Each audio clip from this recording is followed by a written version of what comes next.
तो आज हम यहाँ पे पढ़ने वाले हैं कार्बोहाइड्रेट्स के बारे में। तो कार्बोहाइड्रेट्स होते क्या हैं? कार्बोहाइड्रेट्स पहली बात सबसे ज़्यादा अबेंडेंट जो बायोमोलिक्यूल हैं that is the carbohydrate. Carbohydrates को हम एज अ ये भी कह सकते हैं कि these are the carbon hydrates of water. ठीक है, फिर हम इसका एक जनरल फार्मूला होता है रिप्रेजेंट करने के लिए, वो क्या होता है? CnH2nO। जैसे कि अगर हम इसे ड्राइव करें तो C6H12O6। ठीक है, तो इसी की जैसा ही जो है ये वाला फॉर्मूला, इसी ही हम इसे ड्राइव कर, मतलब इससे हम इसे याद रख सकते हैं। अब हम देखते हैं कार्बोहाइड्रेट्स की types. Carbohydrates monosaccharides, disaccharides, oligosaccharide और पॉलीसेकेराइड्स। मोनोसेकेराइड में सिर्फ जो है जो सबसे बेसिक यूनिट्स जो होती है वो मोनोसेकेराइड्स में आती है, जैसे कि ग्लूकोज, फ्रक्टोज, गैलेक्टोज, ये सब। डाइसेकेराइड्स में मोनोसेकेराइड्स को जोड़ करके डाइसेकेराइड्स बनेंगे। और अगर मोनोसेकेराइड्स की यूनिट्स जो है वो 3 हैं या फिर 3 से ज़्यादा हैं तो बन जाएगा ऑलिगोसेकेराइड्स। और अगर 3 से 10 के बीच में तो ऑलिगोसेकेराइड्स, और 10 से ज़्यादा है तो मोनोसेकेराइड्स, पॉलीसेकेराइड्स। अब मेन जो आता है, पहले हम यहाँ पे ना स्ट्रक्चर देखते हैं। अगर ग्लूकोज है, ग्लूकोज को हम जो पायरोनोज वाला स्ट्रक्चर है ग्लूकोज का, वो कैसा होगा? ऐसा।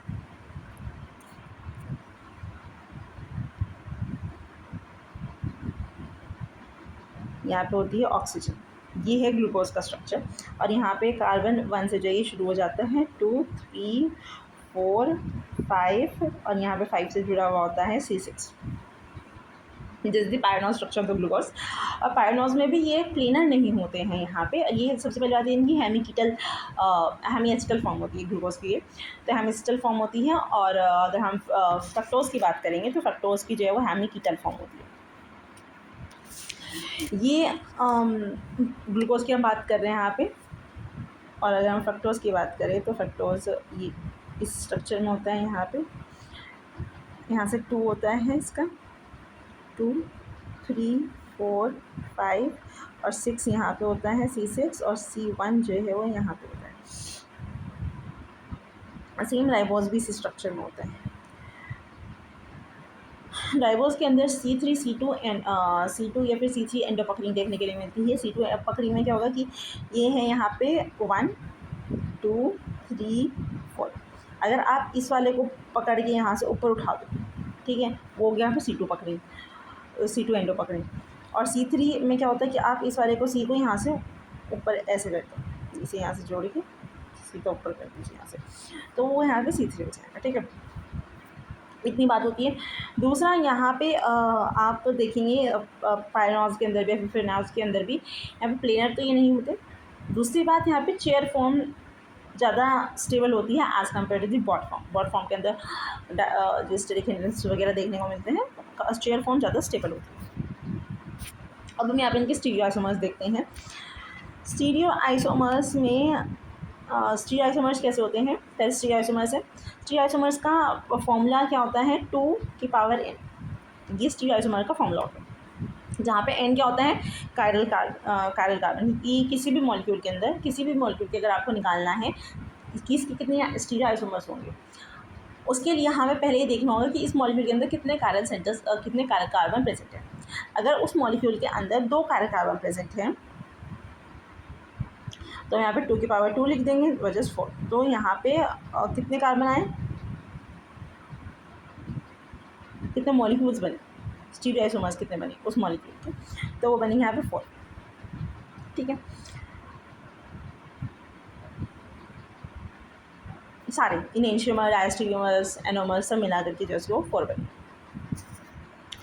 अब यहाँ पे जो दूसरी चीज़ आती है वो है कि हमने देख लिया कि ठीक है स्टीरियो आइसोमर्स होते हैं, स्टीरियो आइसोमर्स है। अब स्टीरियो आइसोमर्स 2 तरीके के होते हैं। सबसे पहले आता है आपके पास में इनेंशियोमर्स, दूसरा आता है डायस्टीरियोमर्स। अब इनेंशियोमर्स में क्या आता है और डायस्टीरियोमर्स में क्या आता है। अब डायस्टीरियोमर्स भी फिर दो अलग तरीके के होते हैं। हम यहाँ पे इनेंशियोमर्स की बात कर रहे थे और यहाँ पे हम डायस्टीरियोमर्स की बात करते हैं। डायस्टीरियोमर्स फिर दो तरीके के होते हैं, एक होते हैं यहाँ पे एपीमर्स और दूसरे होते हैं एनोमर्स। एनोमर्स होती है साइक्लिक कार्बन साइक्लिक चेन है, उसके अंदर साइक्लिक स्टीरियोआइसोमर्स की अगर आप बात करें तो वो आएंगे यहाँ पे एनोमर्स में। एपीमर में क्या होता है कि अब आप तीनों की बात करेंगे हम, इनेंशियोमर, डायस्टीरियोमर्स और एपीमर्स। सबसे पहली बात तो आप ये देख लीजिए कि इनेंशियोमर्स जो होते हैं ये मिरर इमेजेस होते हैं, ये non super impossible mirror images of each other. Diastereo तो मतलब यहाँ पे क्या होगा कि जितने भी होंगे, जैसे ये है, ठीक है, तो ये हर एक पोजीशन पे जो है ये चेंज होगा इनेंशियोमर्स में।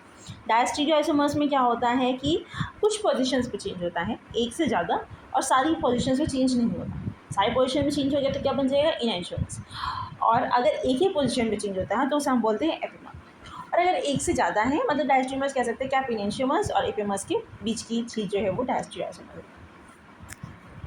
देख, अब हम यहाँ पे इसके एग्जांपल्स देख लेते हैं। इनेंशियोमर्स, डी और एल ग्लूकोज एक दूसरे के इनेंशियोमर्स होंगे। सेम आप कोई भी अमीनो एसिड ले लीजिए, D amino acid and L amino acids एक दूसरे के इनेंशियोमर्स होंगे। यहाँ पे भी दिया हुआ है कि इनेंशियोमर्स क्या होता है, enantiomers that are mirror images of each other, जो हम अभी बात भी कर रहे थे। डायस्टीरियो आइसोमर्स कि यहाँ पे ये एक पोजीशन पे चेंज नहीं होगा, एक से ज़्यादा पोजीशन पे चेंज होगा, नॉट मिरर इमेजेस। यहाँ पे ये पोजीशन सेम है, ये पोजीशन सेम है, यहाँ पे ये भी सेम है, ये भी सेम है, यहाँ पे ये यहाँ पे एक चीज़ अलग हो गई, बाकी इससे बाकी ये भी सेम है और ये भी सेम है। ये basically diastereo isomers, basically epimers क्या होते हैं, डायस्टीरियो आइसोमर्स का ही एक टाइप होते हैं, जैसे हमने अभी देखा भी। तो हम इस डायस्टीरियो आइसोमर भी बोल सकते हैं और एपीमर भी बोल सकते हैं। बट अगर कहीं पे चेंज होगा कि एक दो पोजीशन का किसी दो मॉलिक्यूल्स के अंदर आपको चेंज देखने के लिए मिल रहा है तो आप उसे एपीमर नहीं बोलेंगे, आप उसे सिर्फ डायस्टीरियो आइसोमर्स बोलेंगे। यहाँ पे आप इसे डायस्टीरियो आइसोमर्स भी बोल सकते हैं और एपीमर्स भी बोल सकते हैं। तो गैलेक्टोज कौन से पोजीशन पे चेंज है, यहाँ पे ये ग्लूकोज है और ये यहाँ पे 4th पोजीशन पे चेंज है। तो हम कह सकते हैं कि galactose is the C4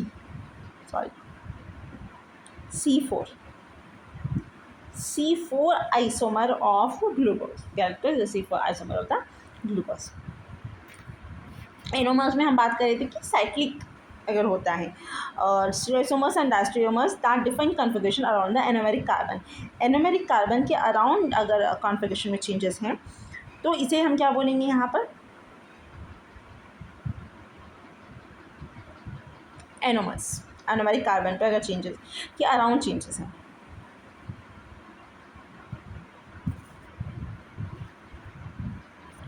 जैसे कि ये एनोमेरिक कार्बन है, यहाँ पे C1, यहाँ पे OH, यहाँ पे आ गया, यहाँ पे OH, यहाँ पे आ गया, तो चेंजेस हो गए ना एनोमेरिक कार्बन पे, इसे हम क्या बोलेंगे, एनोमर्स।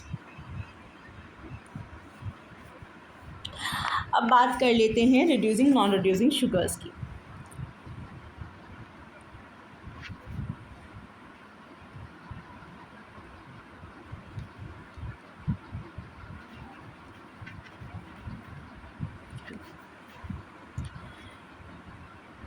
इससे पहले हम अब बात करते हैं म्यूटर रोटेशन।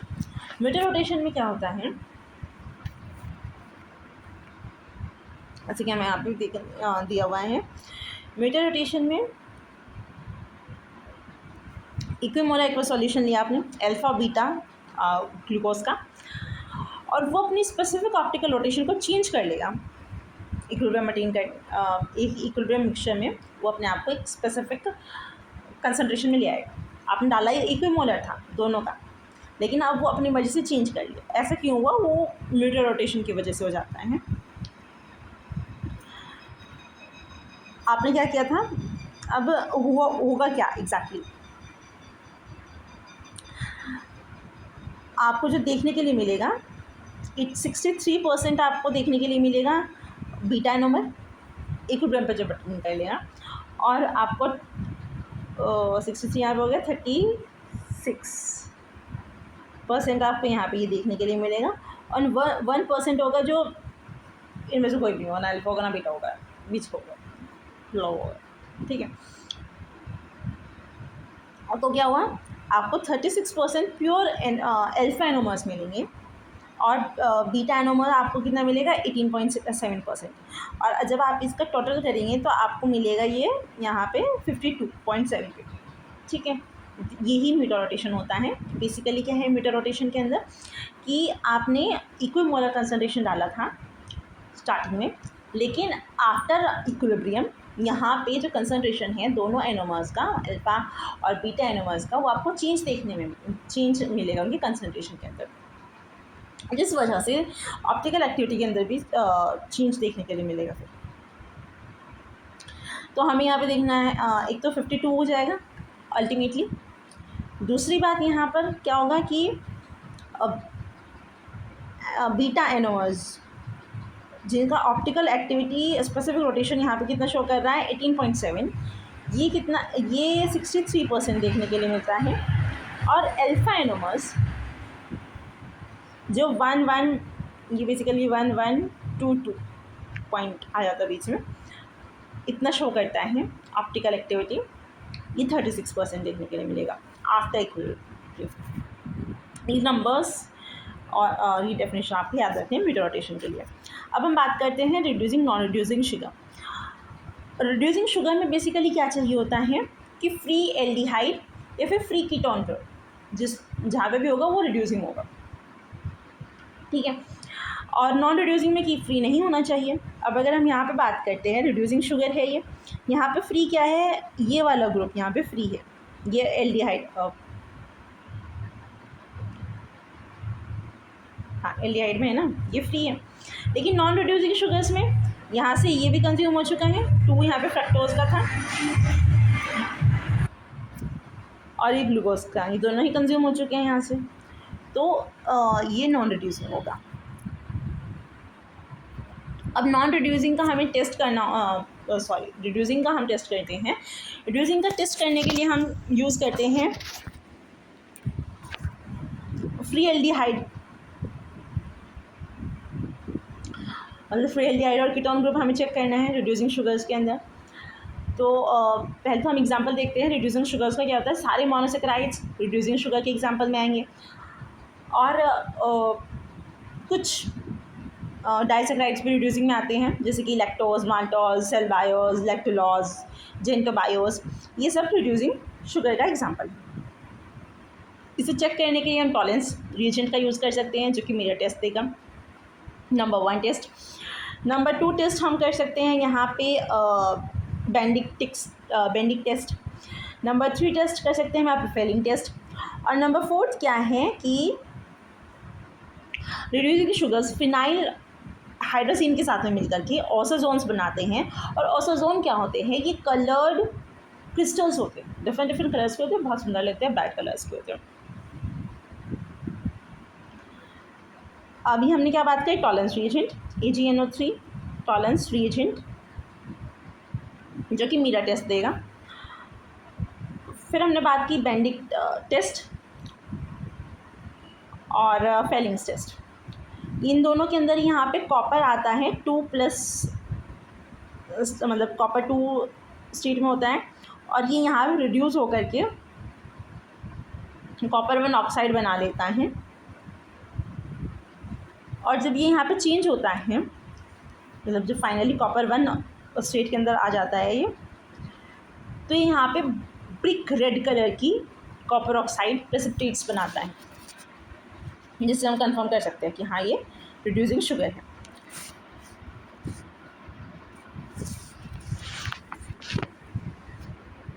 अब हम बात करते हैं, रिड्यूसिंग शुगर हो चुका है, डिफरेंट स्टीरियोआइसोमर्स ग्लूकोज के देख लेते हैं पहले हम यहाँ पे। तो ग्लूकोज की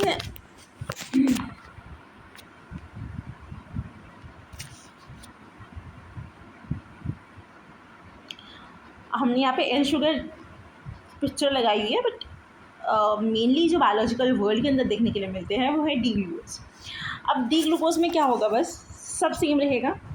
ये ओ एच यहाँ की जगह पे इस साइड आ जाएगा, राइट साइड में ओ एच शिफ्ट हो जाएगा। दैट्स इट, इतना अंतर होगा बस डी ग्लूकोज के अंदर। बाकी ये ऊपर का जो है ये सब सेम रहेगा टेलोज का। अब हम यहाँ पे चेक करते क्या है टेलोज। सबसे पहले यहाँ पे क्या है कि ओ एच इस साइड है, इसे बोलेंगे हम टेलोज। कि अगर सारे ओ एच एक ही साइड है डी ग्लूकोज के अंदर, तो बेसिकली वो होगा टेलोज। अब हमने एक को यहाँ पे शिफ्ट कर दिया इस साइड, राइट साइड में सिर्फ एक आया है, वो भी ऊपर वाला, वो है यहाँ पे गैलेक्टोज। दूसरे नंबर पर हम यहाँ पे 2 ले आए राइट साइड में, that is glucose. It is not glucose, it is glucose. हमने क्या कर दिया 3 ले आया वन साइड में, ये हो गया क्या यहाँ पे एलोज।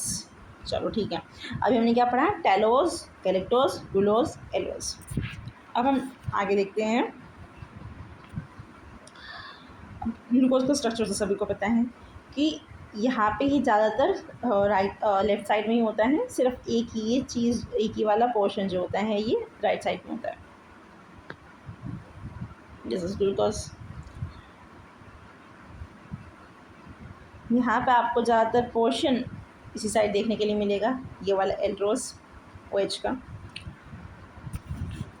यहाँ पे आपको एक तरफ इधर ये खेल रहा है भाई, ठीक है, ये हो गया आइडोज। और मैनोज में आपको ये यहाँ पे ऊपर की तरफ देखने के लिए मिलेगा और 2 आपको नीचे की तरफ देखने के लिए मिलेगा, ये क्या हो गया मैनोज। हमें डी की रिस्पेक्ट में देखना है बेसिकली, बाकी सब कुछ ऐसा ही है। अब हम राइबोज के देख लेते हैं। डी राइबोज, राइबोज 5 कार्बन है।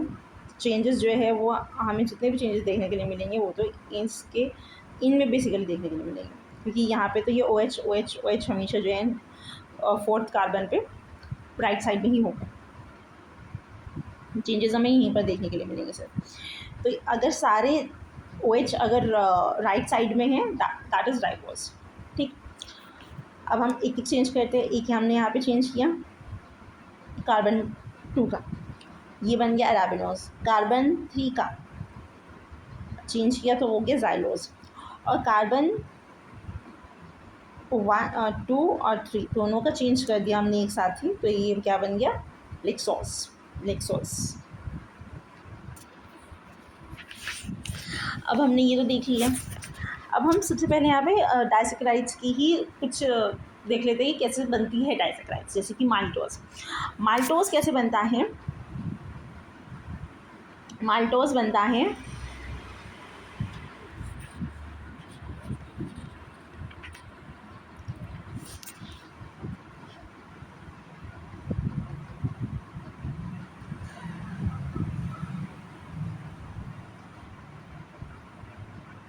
माल्टोज ग्लूकोज से ही बना हुआ होता है, ग्लूकोज प्लस ग्लूकोज से क्या बन जाएगा हमारे पास में माल्टोज। बट यहाँ पे ग्लूकोज एल्फा 1,4 बॉन्ड से जो जुड़ा हुआ होता है, दिस इज माल्टोज। सक्रोज हम सबसे ज़्यादा पढ़ते हैं सुनते हैं, तो सक्रोज बना हुआ होता है ग्लूकोज प्लस फ्रक्टोज से। अब अभी हमने पढ़ा कि सक्रोज जो होता है नॉन रिड्यूसिंग होता है, तो ग्लूकोज में कार्बन मतलब बॉन्ड जो होंगी वो कौन से कहाँ से बनेगी, और फ्रक्टोज का 2, तो अल्फा 1 बीटा 2 इनके बीच में बॉन्ड बनती है, ग्लाइकोसिटिक बॉन्ड। दूसरे नंबर पे हम आ जाते हैं लैक्टोज पे। लैक्टोज, तो लैक्टोज कैसे बनता है, गैलेक्टोज प्लस ग्लूकोज बन गया हमारे पास में लैक्टोज। ट्रीहेलोज जो हम बात कर रहे थे कि 2 नॉन रिड्यूसिंग शुगर्स की हमने यहाँ पे बात की है, एक डाइसेक्राइड्स में, एक है सुक्रोज, दूसरी है ट्राइहेलोज। तो हम ट्राइहेलोज की भी देख लेते हैं। ट्राइहेलोज बनता है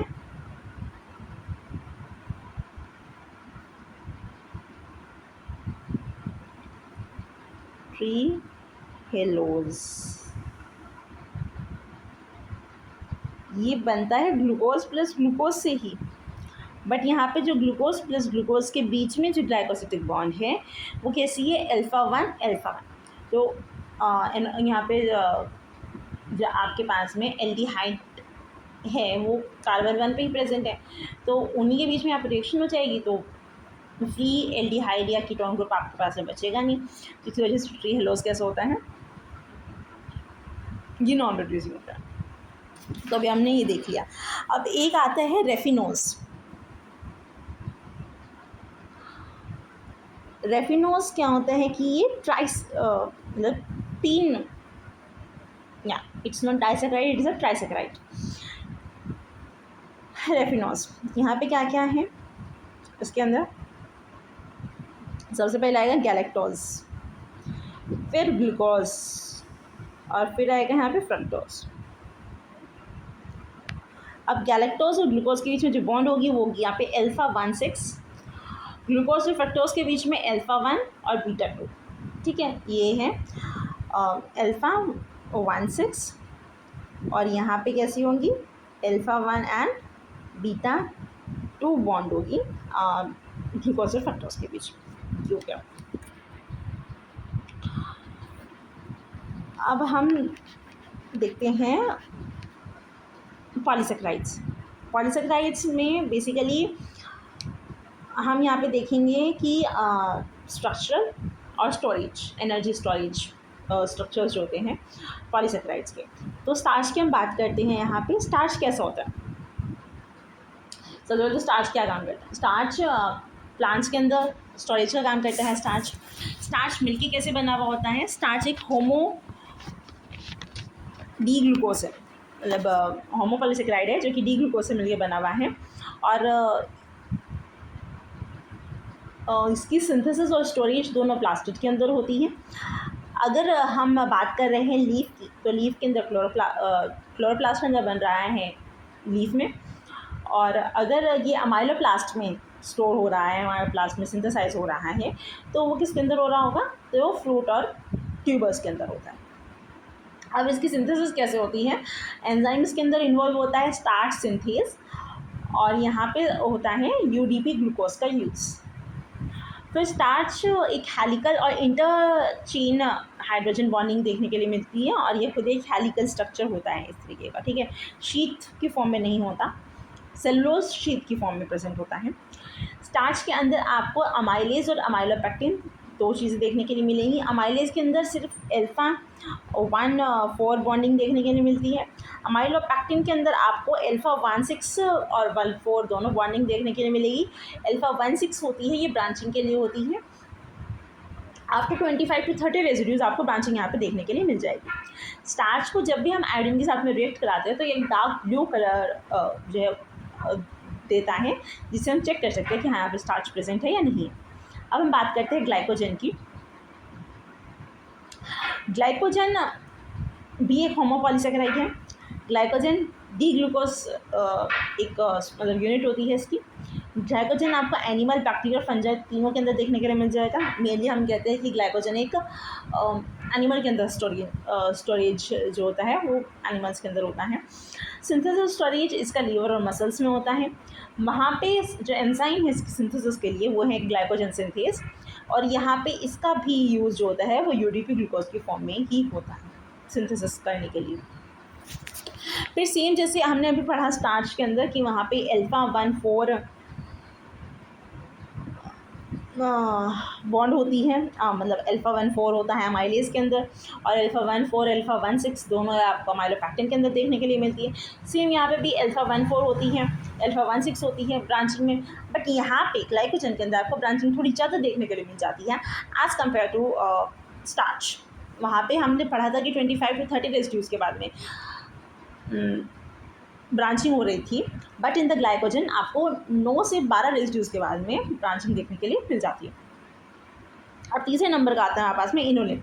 इनोलिन भी एक स्टोरेज ही एनर्जी स्टोरेज का ही काम करता है, और ये भी बहुत सारे प्लांट्स के अंदर देखने के लिए मिलता है आपको। इसकी जो यूनिट होती है monomeric, that is the fructose. और ये इनके बीच में जो बॉन्डिंग होती है वो कौन सी होती है, β2 1 टाइप की जो यहाँ पे बॉन्डिंग होती है। ये ऐसा होता है कि इनोलिन है यहाँ पे साइड, यहाँ पे बीच में जो है क्या है, फ्रक्टोज है। लेकिन यहाँ पे जो साइड्स, बिल्कुल साइड्स होती हैं, यहाँ पे आपको ग्लूकोज देखने के लिए मिल जाता है। ठीक है, तो हम क्या कह सकते हैं कि टर्मिनल में ग्लूकोज यूनिट प्रेजेंट हो सकती है। इसकी degree of polymerization 2 to 60 units तक हो सकती है। अब हम बात कर लेते हैं यहाँ पे स्ट्रक्चर की। स्ट्रक्चर में सबसे पहला है हमारे पास में सेलुलोज। अब सेलुलोज क्या बनाता है, सेल में वोल बनाते हैं किसकी, प्लांट्स की। ठीक है, तो पता है। अब ये किससे मिलके बना हुआ होता है, βD ग्लूकोज से मिलके बना हुआ होता है। तो यहाँ पे बॉन्डिंग कैसी होगी, β1,4 यहाँ पे ग्लाइकोसिडिक बॉन्ड देखने के लिए मिलती है। सिंथेसिस इसकी कहाँ पे होती है कि एक एंजाइम होता है प्लाज्मा मेम्ब्रेन से में जुड़ा हुआ होता है, उसका नाम क्या है, सेलुलोज सिंथेज। ये सिंथेसिस करता है सेलुलोज की, और ये यहाँ पे यूज़ करता है एडीपी ग्लूकोज। अभी हमने ऊपर क्या देखा कि यहाँ पे यूडीपी ग्लूकोज का यूज़ हो रहा था सिंथेसिस के लिए, लेकिन यहाँ पे एडीपी ग्लूकोज का यूज़ होता है। दूसरी बात, cellulose most abundant natural polymer है, और सेलुलोज के बाद में जो आपको दूसरा अबंडेंट देखने के लिए मिलेगा दैट इज काइटिन। सेलुलोज जब बन जाता है तो ये एक शीट लाइक अरेंजमेंट में अरेंज होता है, क्योंकि इसे क्लियर बना दिया है तो शीट की तरह अरेंज होता है। और ज़्यादातर एनिमल्स के पास में प्रॉपर्टी नहीं होती कि वो सेलुलोज को डाइजेस्ट कर सकते हैं। रूमिनेंट्स एनिमल्स के अंदर होती है, और उसके भी दो कारण है, उसके लिए भी दो फैसिलिटीज़ है। एक तो माइक्रो ऑर्गेनिजम्स उनके गट के अंदर रहते हैं, और दूसरी चीज़ इनकी रूमिनेंट्स की जो आप कहेंगे स्मॉल इंटेस्टाइन की लेंथ है वो थोड़ी ज़्यादा होती है, वो भी से में इनकी डाइजेशन में थोड़ा हेल्प करती है। अब बात करते हैं हम काइटिन की। काइटिन क्या होता है कि ये फंजाई की सेल वॉल में प्रेजेंट होता है। फंजाई की सेल वॉल में प्रेजेंट होता है एक्सेप्ट ओमाइसिटीज़ को छोड़ करके बाकी सारे फंजाई के अंदर ये प्रेजेंट होता है। और आर्थ्रोपोड्स का एक्सोस्केलेटन भी बनाती है काइटिन। काइटिन की मोनोमेरिक यूनिट क्या है, एन एसिटाइल ग्लूकोसामीन। और यहाँ पे बॉन्डिंग कौन सी बनाती है, β1,4 और ग्लाइकोसिडिक बॉन्डिंग यहाँ पे बना सकती है। अभी हमने देखा था कि मोस्ट अबेंडेंट पॉलीमर कौन सा है, सेलुलोज। दूसरे नंबर पर मोस्ट अबेंडेंट कौन सा है, काइटिन। ठीक है, अब देखते हैं हम यहाँ पे हेटेरोपॉलीसेकेराइड। वैसे तो पैक्टिन और पेप्टिडोग्लाइकिन दोनों ही हेटेरोपॉलीसेकेराइड्स होती हैं। पैक्टिन तो क्या होती है कि इसकी एक यूनिट होती है डी गैलेक्टोरॉनिक एसिड। और डी गैलेक्टोरॉनिक एसिड में हमने तो एक यूनिट बता दी डी गैलेक्टोरॉनिक एसिड, और ये जुड़ी कैसे होती है, अल्फा-1,4 बॉन्ड से। लेकिन इसकी अल्फा डी गैलेक्टोरॉनिक एसिड से जो है कुछ साइड चेन जुड़ी हुई होती है, जैसे कि रेफनॉज की, गैलेक्टोज की, अराबिनोज की, जिस वजह से इसे हेटेरोपॉलीसेकेराइड की उपाधि प्राप्त है। अब पैक्टिन कहाँ पे प्रेजेंट होती है, मिडल लैमेला जो होता है सेल वॉल का, वहाँ पे ये प्रेजेंट होती है। ये वाटर सॉल्युबल होती है, इसी वजह से ये हाइड्रेटेड जेल्स बना के रखती है। अब हम दूसरी बात करते हैं पेप्टिडोग्लाइकिन की। पेप्टिडोग्लाइकिन बैक्टीरिया की सेल वॉल में प्रेजेंट होती है। ये मिलके बना होता है एनेसिटाइल डी ग्लूकोसामीन से और एनेसिटाइल डी म्यूरामिक एसिड से। इनके बीच में बॉन्डिंग होती है β1,4 टाइप की। अब हम यहाँ पे बात कर लेते हैं हाइलुरोनिक एसिड के बारे में। हाइलुरोनिक एसिड ये सारे किसके बारे में है, extracellular matrix, ECM, extracellular matrix. Hyaluronic acid किससे मिलके बना हुआ है, डी ग्लूकुरोनिक एसिड और NAD से, एनेसिटाइल ग्लूकोसामीन से। फिर यहाँ पे chondroitin sulphate D glucuronic acid plus मतलब वही N acetyl glucosamine 4 sulphate and NAD 4 sulphate. यहाँ पे बॉन्डिंग कैसी होती है, β13 और β14, मतलब बेटा β13 आएगी, फिर β14, फिर β13, फिर β14, इस तरीके की जो है यहाँ पे आपको देखने के लिए मिलेगी बॉन्डिंग्स। डायमेथल सल्फेट के अंदर D hydronic acid plus N acetyl glucosamine N sulphate, D sulphate देखने के लिए मिलता है। यहाँ पर भी सेम कैसे होगा कि अल्फा-13 बॉन्ड होगी, फिर β14 बॉन्ड, फिर अल्फा-13 बॉन्ड, फिर β14 बॉन्ड। केराटिन सल्फेट में D glucose plus N acetyl glucosamine 4 sulphate का यूज़ होता है। यहाँ पर हम पहले 1,4 लेंगे, फिर 1,3 लेंगे। फिर आता है यहाँ पे हेपारिन। हेपारिन क्या है, एक एंटीकोएगुलेंट है जो कि एक हाइड्रोपॉलीसेकेराइड ही है, और जो है इसे लीच के अंदर ये प्रेजेंट होता है, जब वो ब्लड सक करती है तो वो इसे रिलीज़ करती है वहाँ पे, और वहाँ पे फिर जो है ब्लड को कोएगुलेट नहीं होती। तो दिस इज आर मुद्दा का discussion over the carbohydrates. I hope you guys are able to understand this, or if you have any sort of doubt, then please feel free to ask me in the comment section. Thank you.